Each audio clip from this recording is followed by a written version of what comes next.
I was coming back from California, and I'm sitting in the Loves in Quartzsite, Arizona, and it was almost dark, and I'm sitting back there in the sleeper, eating my lunch or dinner, and I hear this knock on the door, and I open up my curtain, and it's a young lady standing out there. She was probably, I don't know, she's probably in her early 30s, and she asked me if I wanted any company.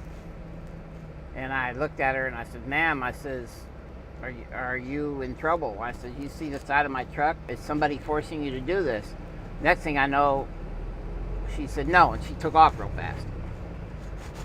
So, and I didn't see her after that. So I made the phone call and I reported it, and it wasn't maybe 20 minutes later, here come city police in the parking lot, driving around the parking lot.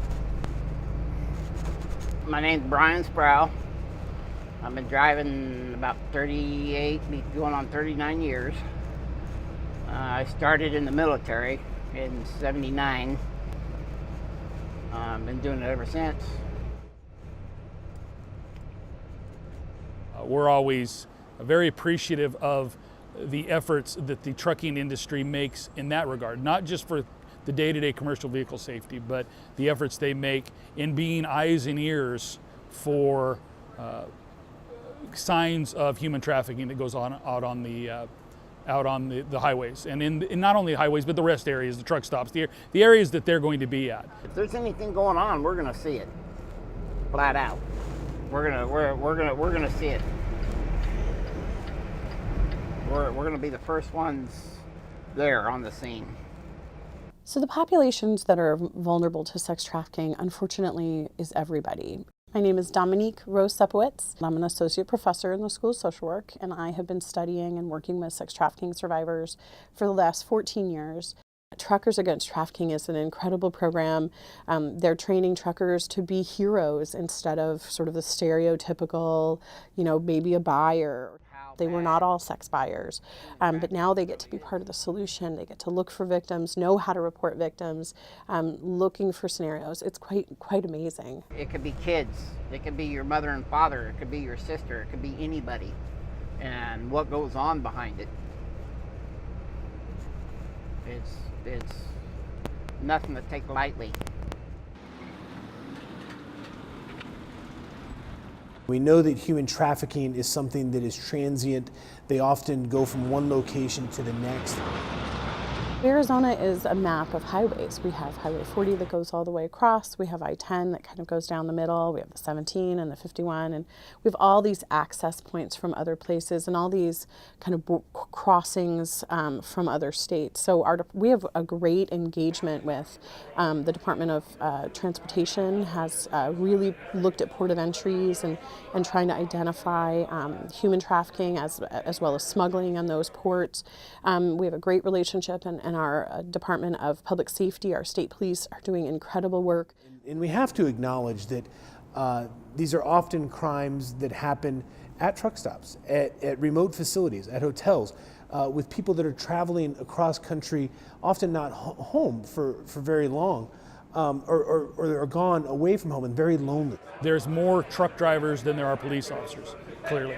The truck drivers just kind of blend in the landscape. You can picture that the criminals engaged in trafficking is going to look around, and if he sees the state trooper in their uniform and in their marked vehicle, they're going to be wary. They're going to try to hide the activities. They're probably less aware of the driver that is stopped at the rest area or at the truck stop, updating his paperwork. The way in which we work with them is we make it a part of the standard conversation. It's not only about safe driving, it's about what it is they're seeing out there. How can we use the power of multiplier of the 3 million truck drivers that are on the road to try and identify and at least train them and educate them into what the crime is? I invited Truckers Against Trafficking to come to our annual conference, and at that time is when I would say that our engagement became full. When I tell the story, when I showed the video, I've got 40 grown men that are pretty burly, just like me, and they all kind of had a tear in their eye. They're all husbands, fathers, sons, they've uncles. They can identify with somebody that was put in that situation. And so, like I said, that's when I think we got fully engaged, is when we started educating our members to the crime and how to really we could be a part of the solution. What we decided to do was build a themed semi-truck and get a lot of sponsors to help bring the cost of this truck down, and then we would auction the truck off and donate all the proceeds to Truckers Against Trafficking. When I started to work for Inland, it was 22 years ago. I was a parts delivery driver.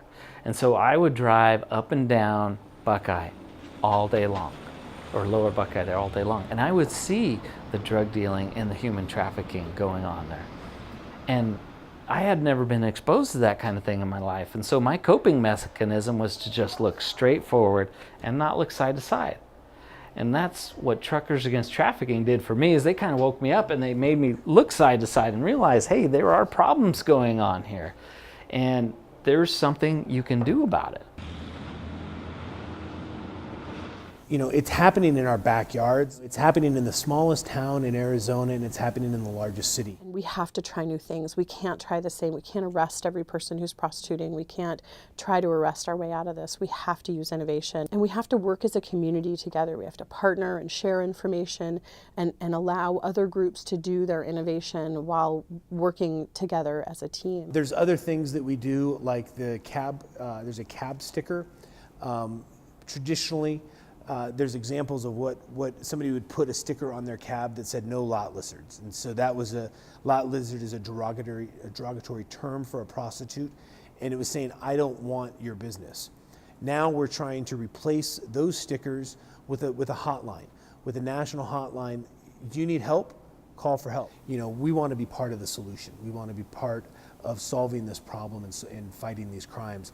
And when you empower somebody to do that, it's an incredibly life-changing moment. I mean, I love what I'm doing. I